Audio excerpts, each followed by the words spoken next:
Dear God, thank you for the breath of life. Thank you for working with me in this waiting journey. My heart is begging for mercy. How much longer can I sit still and be hopeful? I ask you, O God, for patience when I am anxious, for wisdom when I do not understand, guidance when I am lost, courage when I am afraid, strength when I'm at my worst, and the confidence to do the right things. Though I can't seem to understand that life is in the waiting. Join Yewande Zaccheaus in the waiting room on Lapis LM Radio. Hello everyone, and welcome again to another episode of The Waiting Room. Today I have with me another lovely sister of mine. Her name is Remi Odunsi, and Remi has an amazing testimony to share with us over the next half an hour. So Remi, welcome. Thank you for being on this journey with us. We've been together on the waiting journey together for many years, and so we have a lot in common. So please, just give us a brief summary of your journey in the waiting room. How did it all start? Okay. To the glory of God, I'll be 25 years in marriage in December.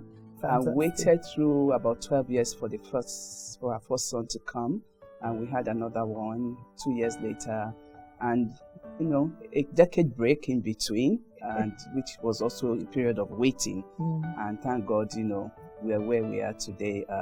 So I can say, because I was thinking about it this morning, that the Lord has actually put me through different stages of waiting and different meanings of waiting. So fantastic. I'd like you to share that.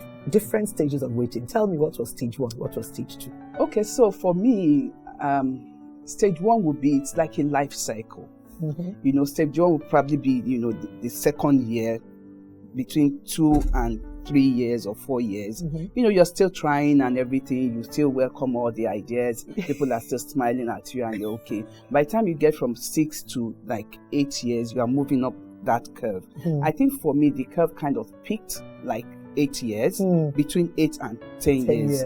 And I actually ran out of the country. I mean, I under the disguise of going for an MBA because I just couldn't take it anymore. So then, it comes, I think after 10 years for me, I started look, God, that's it. I mean, it's okay if you don't give me a child. It's okay if we don't have one. I think we both came to that realization, and things started getting, normal kind of, and, So for me, I think it's going to be different for everybody. Yes. The peak will be different for everybody. Yes, because it just depends on where you are. Exactly. Firstly, in your walk with God. Exactly. And in so many things. Exactly. That's one thing I really want to bring out in this program, for people to realize that everybody's walk is different.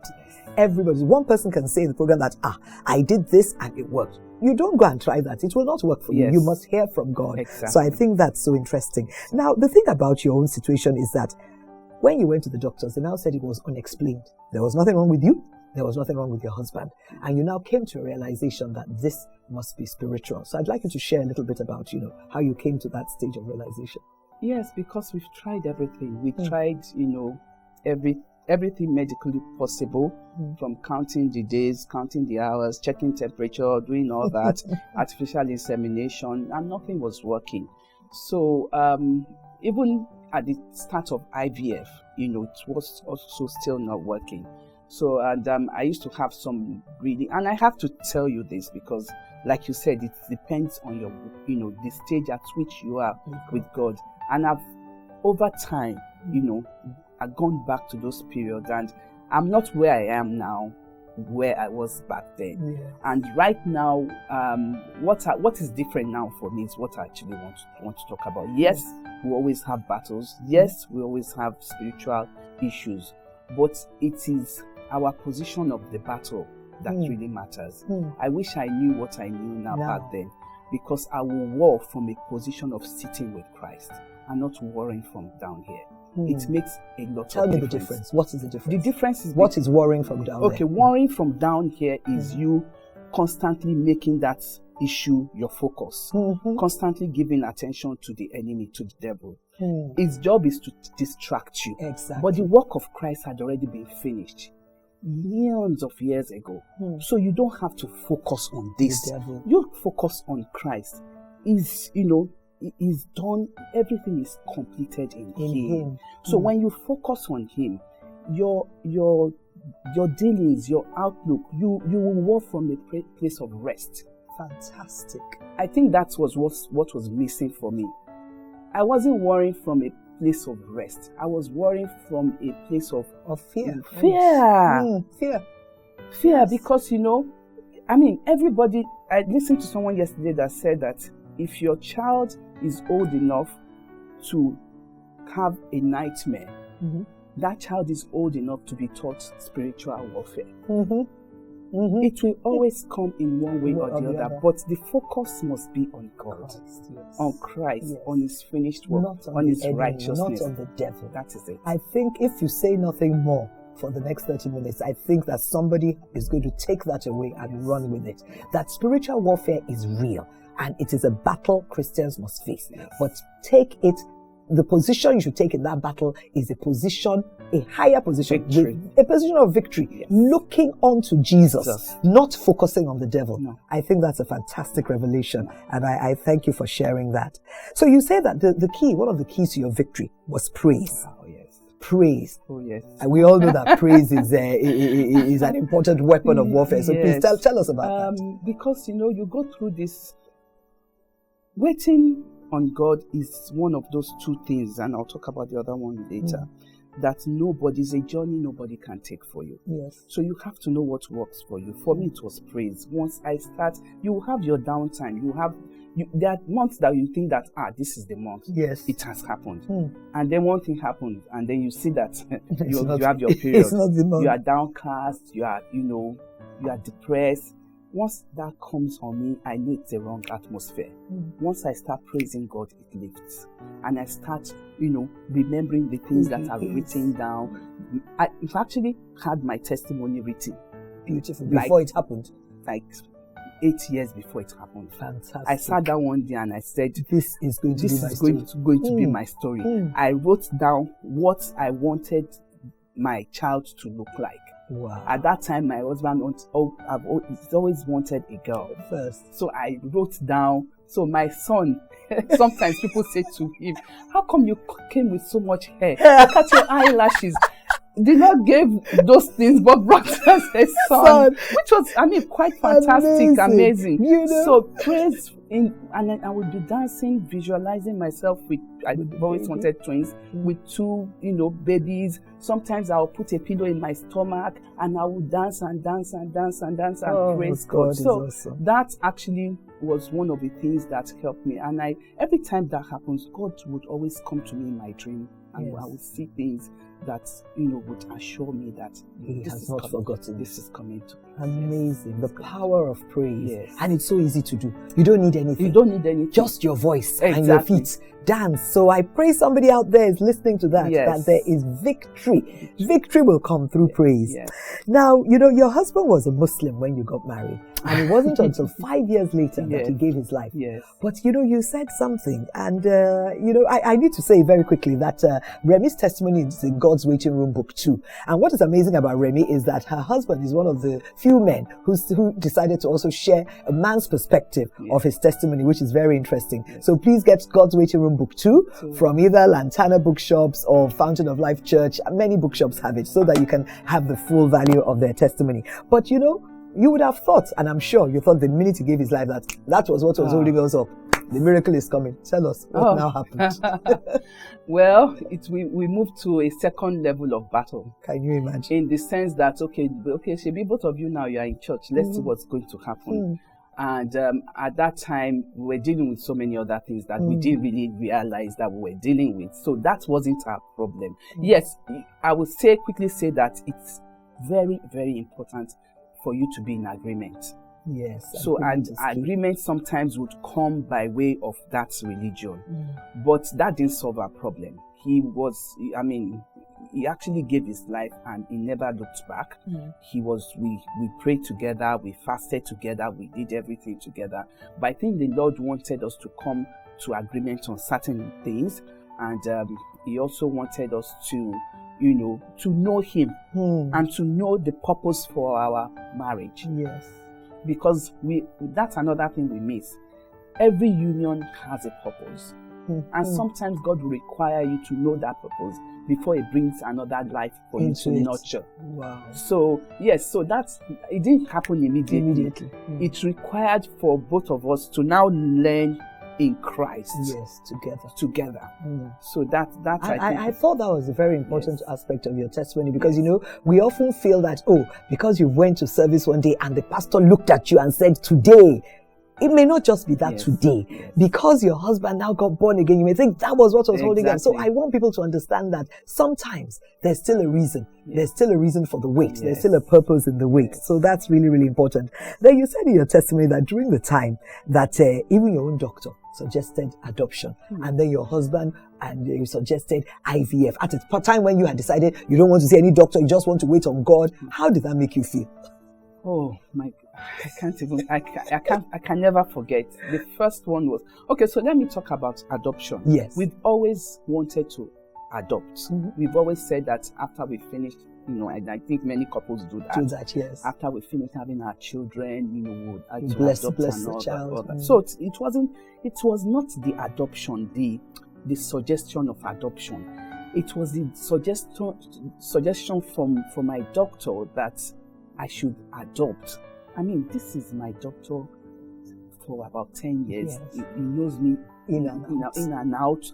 So it was like he had seen something in my womb. At that time, I threw away, like God can do it. But I'm like, okay, something is happening to me. For him to have said this, it means there's no hope. Then my husband and then my pastor at that time actually called me and said, Remy, why don't you... At this time, I think we must have done IVF at the very least, maybe about 7 times. Wow. So when my husband now said, okay, let's try again, and then my pastor, I said, God is giving enough for me. Can you imagine? My life. That when your husband, your doctor, they all, But I wasn't focusing on the fact, because at that time I held on to God that you can do anything.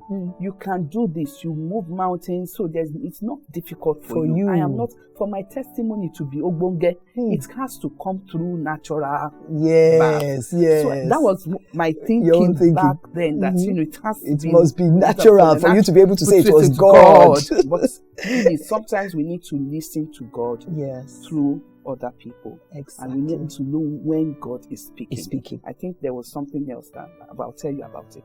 Please go on. It has to happen. Okay, happened after. Okay, great. Fantastic. So that is really another very important point. And many of the other women I have interviewed have said that, how they took a position, but then God would use somebody to speak to them, somebody they respected, who would now tell them that maybe you should consider this. And they saw that was how their testimony came. Now, you spoke about something else very important, that the negative hold on forgiveness can have. So I want you to talk about that, because many of us may be holding people in unforgiveness, not knowing that this is causing a delay to the manifestation of our miracle. Yes, and I must say that this is an area that I think for me, people that I've spoken to over the years is something that is very, very common. Very common. And we don't pay attention to it because we do not, forgo our right to justice. When you hold on to something, especially when that thing is something that clearly was not your fault, clearly the other person was at fault. So you are holding on to you are justifying your righteous anger. Yes, and exactly. And the thing is, I held on to this not even knowing that it was still there. I thought I had forgiven. So it was during the administration, and the person actually shared his own story with me and my brother, and told us how he held on to this. And he asked me, Remy, are you sure you are not walking in all forgiveness? I said no. He said, no, let me tell you my story. This and this happened to me and my wife. And I didn't realize that I was still angry.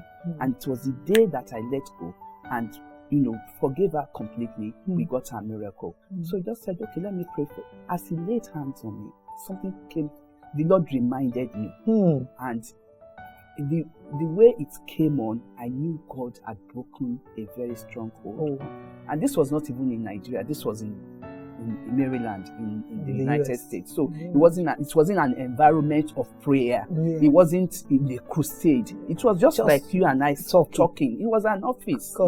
I just went to say hello to him, and it was just amazing. And I knew something that had happened, and that was after that I had the IVF, but God also wanted us to wait a bit, I guess. Yes. We had issues with fibroid, but after that, the next one I did was what gave us Oluwatosimile. Fantastic. So now tell me about how Oluwatosimile came. So it was after that unforgiveness was broken. Yes. And how many years after you were married did your son come? It came precisely 11 years and 6 months. 11 years and 6 so months. we had been trying before then. So that was why I said 12 years. Yes. So after that, I called my husband.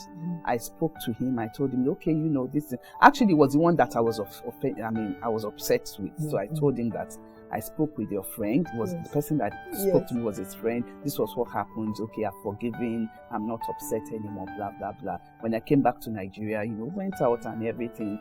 So we said, okay, let's try again. So we tried. I got, as usual, back in the day, I'll get like 35 eggs. Wow. So many eggs that my doctors were like, what will we do with all this? But in all this, I have never hyper-stimulated. Okay. I mean, that's another amazing thing.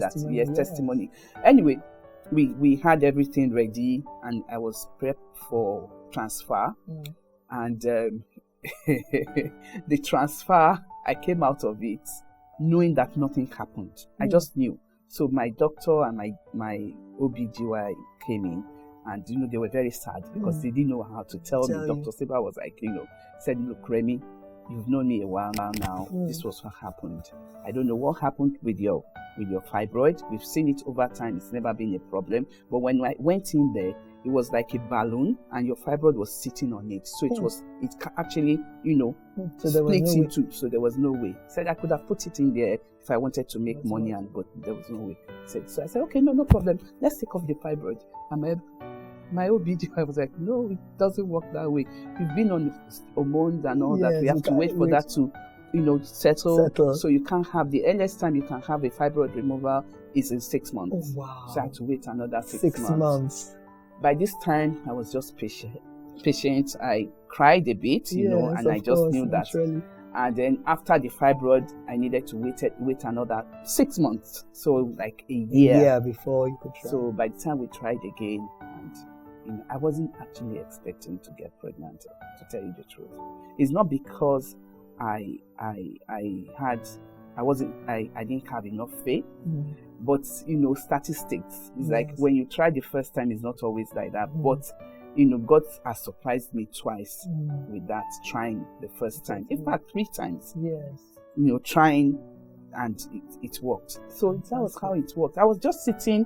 I knew I wasn't sure. So I got, a test kit. I tested. It said positive. I'm like, well, it may not be so. Let me wait for them to call. So I did the blood test. And when the lady called me, in fact, when she called me, said, oh, Remy, oh my God, I started crying. You thought it was? So she said, no, stop crying. It's good news.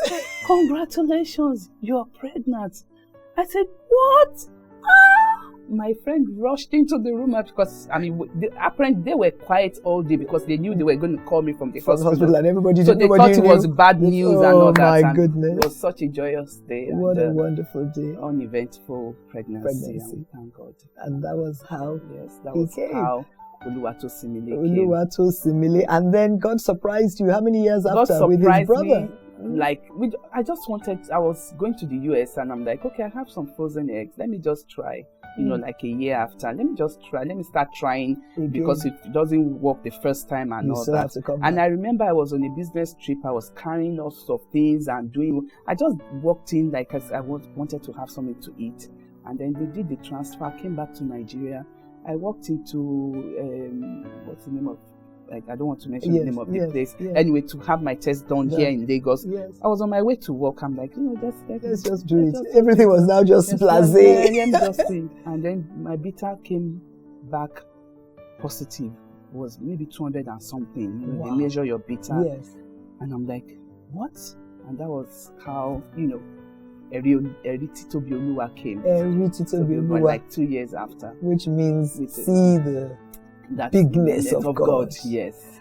And then the unthinkable happened. Yes. And we had Ariel Noah for exactly 6 years and 6 months. And he went to be with the Lord. And that was what I was explaining the other time. Yes, please. That my stages of waiting has been waiting to get pregnant, to have a child, and also waiting to overcome grief.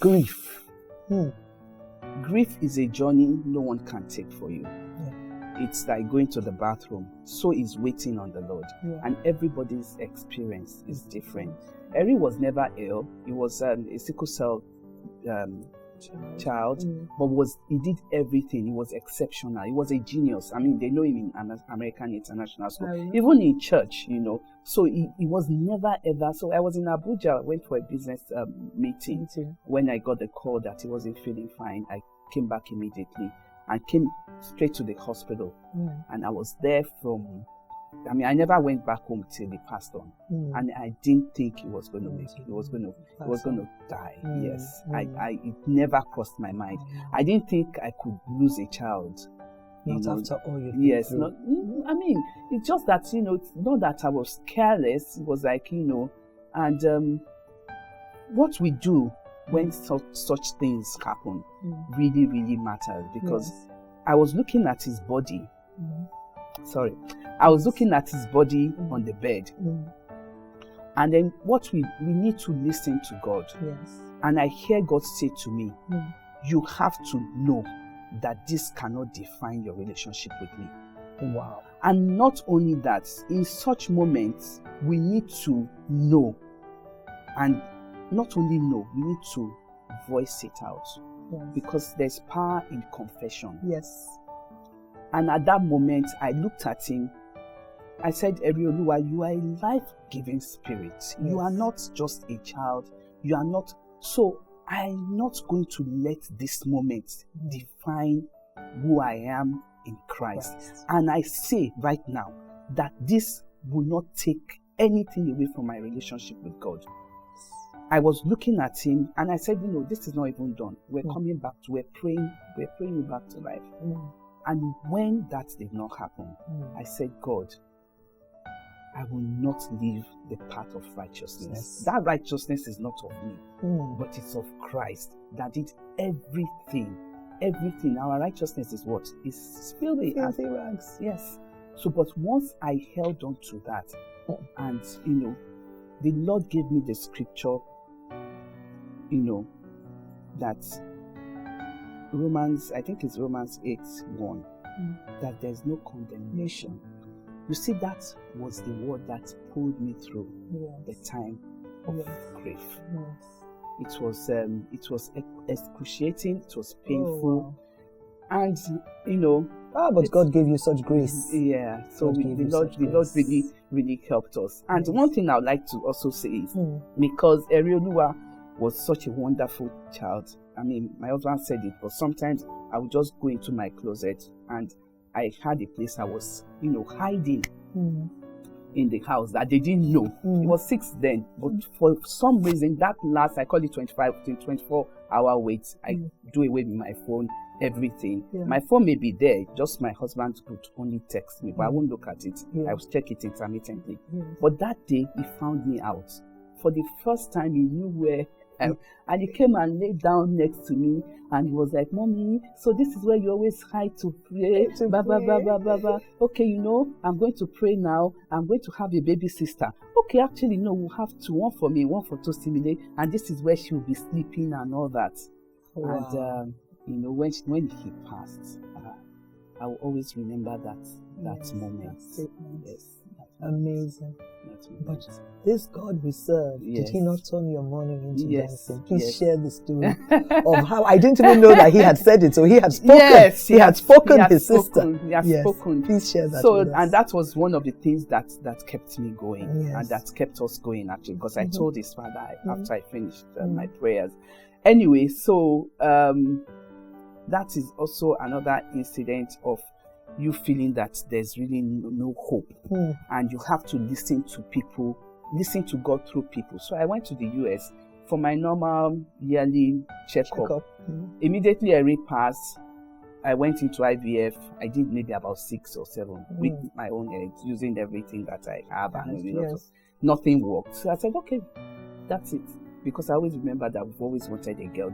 I've had dreams, prophecies, and all that we'll have a girl. So I said, well, okay, God, maybe that's not it. Maybe I interpreted it wrongly. So no. So I was there, and my OBGY was in between my legs, doing the swab. I said, Remy, what are you doing? Are you thinking of trying again? I said, oh, I tried all through last year. It didn't work. I was in early. He said, what? You went to early? He's in Missouri. Yeah. I said, you should have come back to us. I said, well, I didn't want to spoil your because they have graphs, and yes, all that. yes. I said, no. Just walk over to Dr. Silver's office and, have him checked. So I got there. Usually this man's what's it called? Calendar is 100% full. Or full. But 2 things happened. One was I saw him in the hallway. Secondly, by the time I got back home, which was like 5 minutes drive from the hospital, they had called me from his hospital that I was excited that he would like to see me. So I went back the next day to see him.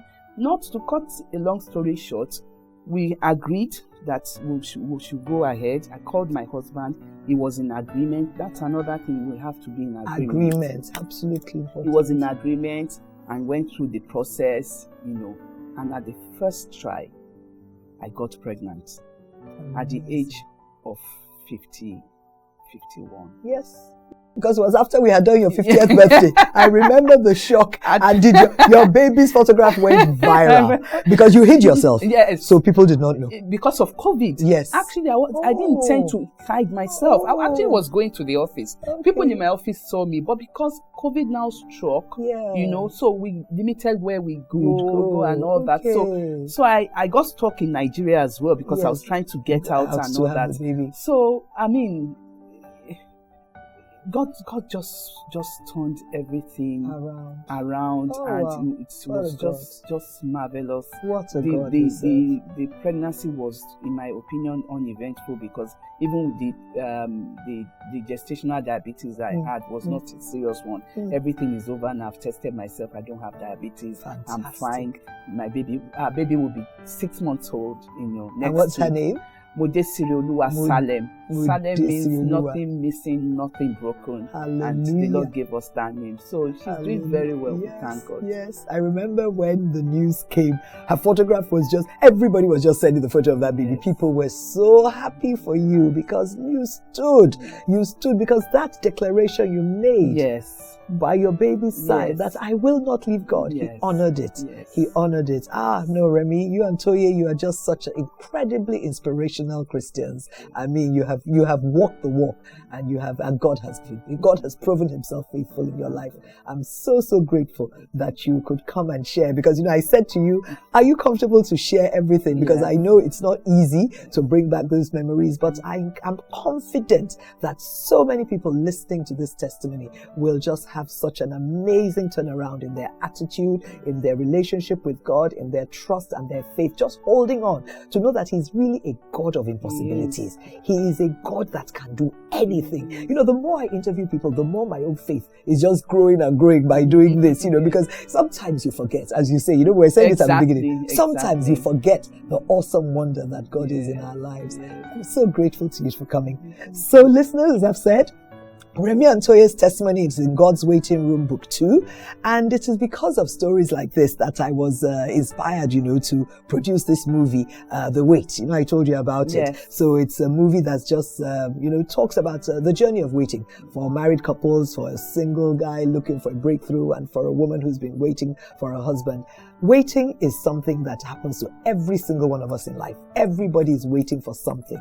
But the thing is for us to know that there must be purpose in our wait. Exactly. and that we can only go through that way victorious if we put our hand in the hands of God and allow Him to lead us to that place of victory. Absolutely. Hallelujah. Thank you very, very much, Remy. And you tell for Toye he's having me. coming. Yes, I think it's always great to have the male perspective. Yes, I'm Thank sure you. you'll love to come. Thank you so much. God Thank bless you. Thank you.